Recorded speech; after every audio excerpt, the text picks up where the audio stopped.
walipofanya kitendo cha kishujaa cha kuunganisha nchi zetu mbili na kuunda Jamhuri ya Muungano wa Tanzania. Sote hatuna budi kuendelea kumshukuru Mwenyezi Mungu kwa rehema zake ambazo zimetuwezesha kuvuka salama zaidi ya miongo 6 ya muungano wetu. Watanzania wenzangu, tunao kila sababu ya kujipongeza kwa kuweza kudumisha muungano wetu ambao ni wa kipekee barani Afrika. Kama alivyowahi kusema baba wa taifa Mwalimu Julius Kambarage Nyerere, namnukuu, Tanzania ni lulu ya pekee kabisa katika historia ya Afrika huru, mwisho wa kunukuu. Heshima na hadhi hii ya kuwa na muungano thabiti, imara, usioyumba wala kutetereka, si juhudi za serikali pekee, bali ni juhudi za Watanzania wote ambao kwa pamoja tumeamua kuendeleza na kukuza udugu, mshikamano na umoja wetu kama taifa. Kwa ujumla, tumeamua kulinda wakfu huu wa muungano tulioachiwa na wazee wetu. Nimetumia neno wakfu kwa kuwa tunu hii ya muungano wa Tanzania uliasisiwa, umelelewa na unatunzwa vyema ili uwe madhubuti na wa kudumu. Muungano huu si mali ya mtu, ila unamilikiwa na Watanzania wote. Tumuombe Mwenyezi Mungu aendelee kuwapa mapumziko mema na ya milele waasisi wa muungano huu pamoja na viongozi wote waliotangulia mbele ya haki. Aidha, tunawashukuru sana viongozi wote ambao katika nyakati za utumishi wao kwa taifa letu waliulinda muungano wetu na kukabidhi kwetu ukiwa imara. Ndugu wananchi, hakika sote tumashahidi wa mafanikio na hatua kubwa za maendeleo ambazo nchi yetu imepiga tangu mwaka 1964. Ni imani yangu ya dhati kwamba tukiendelea na umoja na mshikamano tulionao, muungano wetu utaendelea kustawi kwa manufaa ya Watanzania wote. Wakati mliponikabidhi dhamana ya kuliongoza taifa hili, niliahidi kwamba serikali ninayoiongoza itaendeleza mema yaliyopita, kuimarisha yaliyopo na kuleta mema mapya. Muungano wetu ni moja kati ya mema tulioyakuta, ambapo serikali imesimama imara katika kuulinda, kuimarisha na kuhudumisha. Hivyo basi ni jambo jema kufanya maadhimisho ya sherehe za muungano kila ifikapo tarehe 26 mwezi wa 4 ya kila mwaka. Hata hivyo, kwa mwaka huu maadhimisho yatafanyika katika mikoa yote ya Tanzania na viongozi mbalimbali wa serikali wataungana na wananchi katika shughuli za uzinduzi wa miradi ya maendeleo. Pamoja na hayo, yamefanyika makongamano, michezo mbalimbali na shughuli za kitamaduni nchi nzima. Kwa kuwa mwaka huu ni mwaka wa uchaguzi mkuu nchini kwetu, serikali imeamua kuyapa maadhimisho haya kauli mbiu isemayo miaka 61 ya Jamhuri ya Muungano wa Tanzania. Muungano wetu ni dhamana, heshima na tunu ya taifa. Shiriki uchaguzi mkuu wa mwaka 2025. Katika ngazi ya kitaifa, kesho tarehe 26, kwa niaba ya serikali na wananchi kwa ujumla, nitatunuku nishani za muungano kwa Watanzania wenzetu kama ishara ya kutambua utumishi na mchango wao katika ujenzi wa taifa letu na katika kudumisha muungano wetu. Ndugu wananchi, ndani ya kipindi cha miaka 61 ya muungano wetu, serikali zetu ya Jamhuri ya Muungano wa Tanzania na Serikali ya Mapinduzi Zanzibar zimeendelea kushirikiana kwa karibu, kubadilishana uzoefu na kusaidiana kwa dhati. Ushirikiano huu umechochea kasi ya maendeleo ya kiuchumi, kisiasa, kijamii na kidiplomasia. Tumeweza kuimarisha amani na mshikamano wa kitaifa. Kuwepo kwa mafanikio hayo haina maana kwamba hatuna changamoto.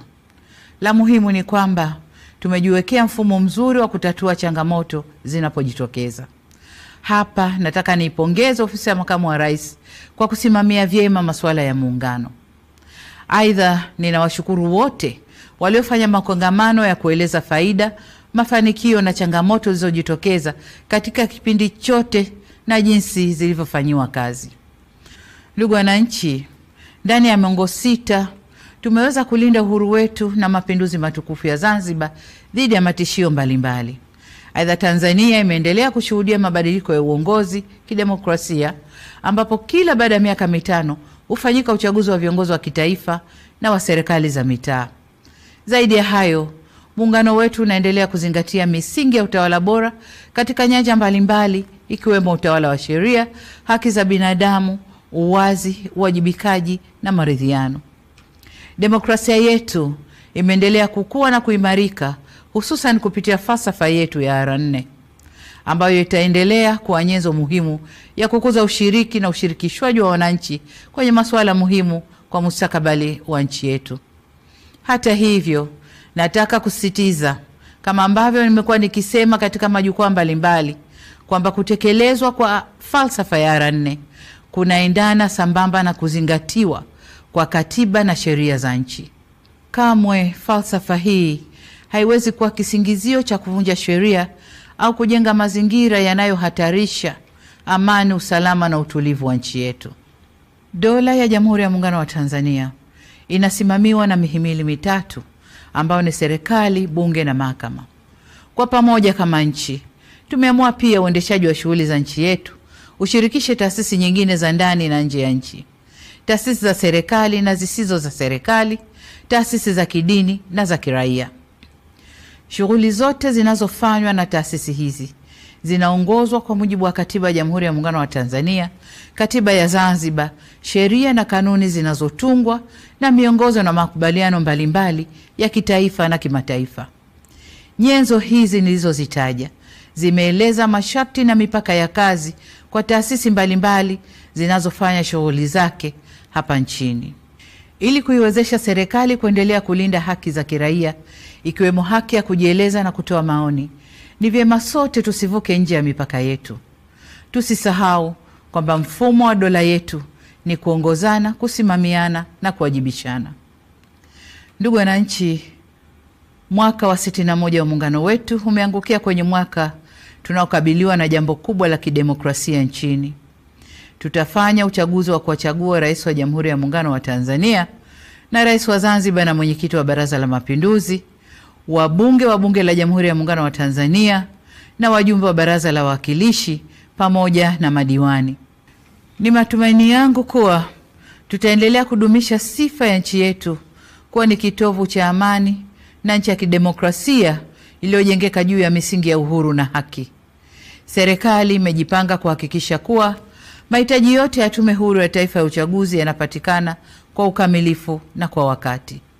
Aidha, tutafanya kila tuwezalo kuhakikisha kuwa uchaguzi unafanyika kwenye mazingira ya utulivu na amani katika kipindi chote cha matayarisho hadi wakati wa uchaguzi, ili kuwa na uchaguzi huru na wa haki.